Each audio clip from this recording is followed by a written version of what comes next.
At this point, he restricts who's coming, who's following in the procession, and of all of his disciples, he only lets Peter, James, and John, the brother of James, come.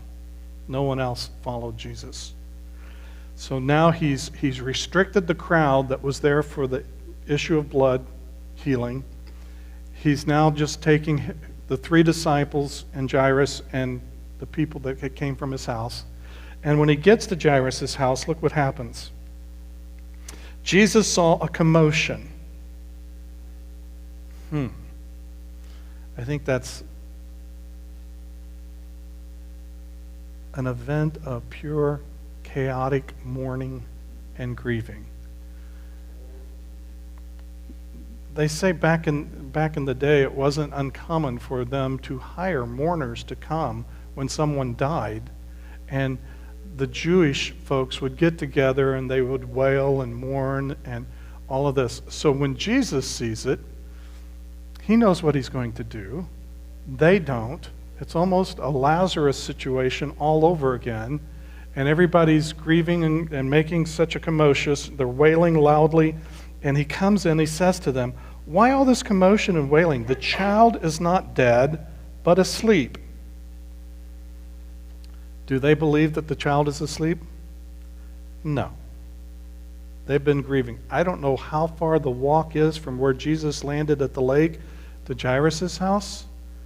Whether it was a 5-minute walk or a 30-minute walk or a 2-hour walk.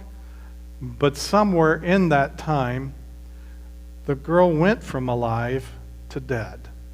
And now they finished the trip, and she's getting deader by the minute. And they're already wailing and moaning and lamenting. And when Jesus said this, they laughed at him. The unflinchable love of Jesus is amazing. They laugh. Sometimes they laugh at me. I just say, well, I'll take my ball and I'll go home then if you're going to make fun of me. No. That's not Jesus. Jesus goes on. He puts them all out. You can laugh at him, but you can't stay. You don't get to see it. So he pushes them all out. Why? Jesus is already getting in enough trouble for healing and delivering people. He delivers Legion, and they asked him to leave the area. He doesn't even get to be on the shore longer than just ministering to the one demonized man and losing 2,000 pigs. That's all the time he spent there. Already the opposition is coming against him. And mind you, that resurrections are something that the religious leaders really get worked up over. Because if you remember, after Lazarus is raised, they start intentionally pursuing killing Jesus. So there's something about taking a dead person and making them alive that makes the religious people want to take an alive person and kill him. Doesn't make a whole lot of sense, does it? So he took the child's father and mother and the disciples, Peter, James, and John, and he went where the child was.